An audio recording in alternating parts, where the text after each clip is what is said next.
Boa tarde, colegas vereadores e vereadoras, presidente da Câmara. Estamos aqui no debate do PL, que trata de algumas mudanças em relação aos servidores da cidade de São Paulo.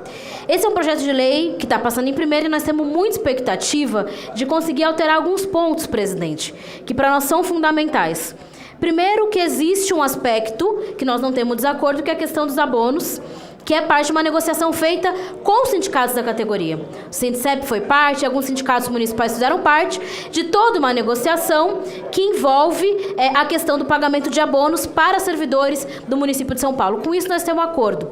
Tem um aspecto que eu queria falar, que é bem importante, que para nós, uma bandeira fundamental, que nós não vamos deixar de levantar, é o fim do confisco, em especial para aposentados.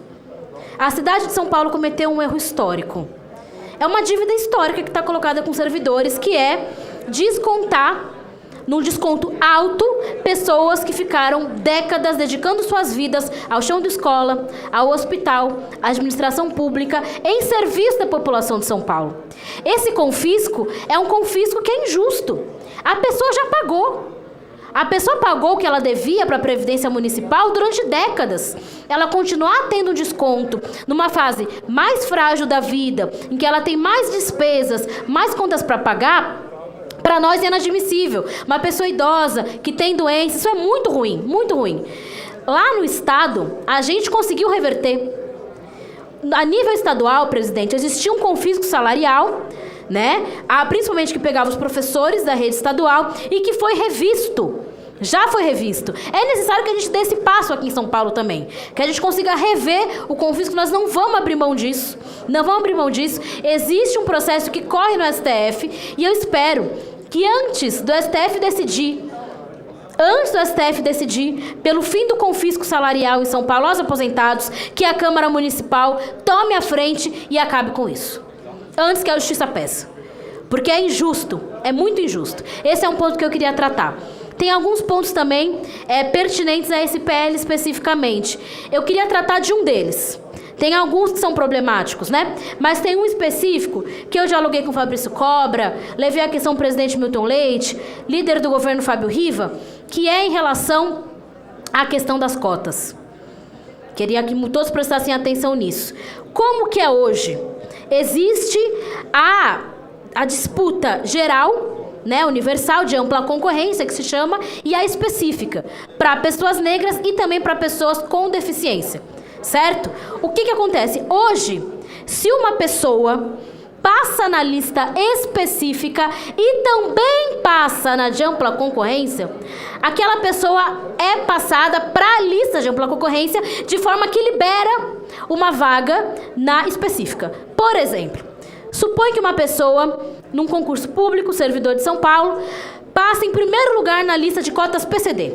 Primeiro lugar. Na lista geral, ela está em terceiro. Como que acontece hoje? Essa pessoa que ficou em terceiro na lista PCD passa para ampla concorrência e libera uma vaga PCD. É isso que a gente defende. Mesma coisa com cotas raciais. Porque da maneira como essa proposta trazida pelo governo causa, o efeito que ela causa, na prática a pessoa pode escolher entre uma lista e outra. E está de uma forma genérica, no texto. O que for melhor para a pessoa. Ela pode, por exemplo, escolher ficar na lista específica, vereador Coronel Salles, ficar na lista específica, não passar para ampla concorrência e não liberar uma vaga na lista específica. Na prática, em vez de você criar um piso para pessoas negras ou para pessoas PCD, você cria um teto. Isso é um problema sério para nós, que eu vi que o governo tem muita disposição de mudar. Falamos aqui com a Casa Civil, percebi que existe disposição de mudar esse aspecto, porque para nós é um retrocesso na política de inclusão, tanto de cotas PCD quanto de cotas raciais. Então, para nós esse é um aspecto central e importantíssimo, que vai definir em segunda votação, não só se nós vamos votar favorável ou contra, mas nossa disposição com a própria tramitação do projeto. Se significar um atraso na política de inclusão, cotas raciais e PCD, se significar um atraso, não vai ser só voto contra. Já deixo avisado para os senhores. Vai ser todos os instrumentos possíveis aqui dentro da tramitação em plenário, quanto lá fora com a justiça, para a gente impedir esse projeto de ser executado. Já deixamos aqui muito claro para os senhores. Então, é importante que a gente consiga seguir nessa disposição. Repetindo, para nós, esse aspecto tem que ser revisto, porque existe um risco aí de um retrocesso em relação à inclusão.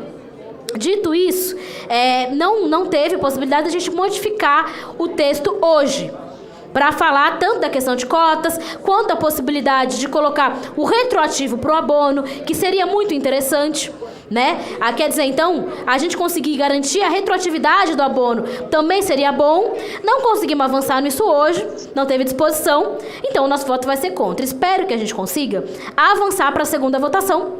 Me parece que tem essa disponibilidade, essa disposição, principalmente na questão, né, Fabrício, do aspecto de cotas. Né, Fabrício falou aqui comigo.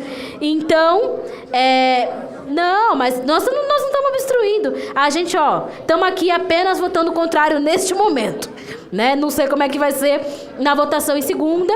Então, são esses os pontos que eu queria tratar. Mas o mais especial aqui que eu queria trazer atenção para os senhores é na questão da política de cotas raciais e pessoas com deficiência na entrada do serviço público de São Paulo. Quando a gente tem pessoas negras, professores, profissionais de saúde, isso é um ganho para a cidade.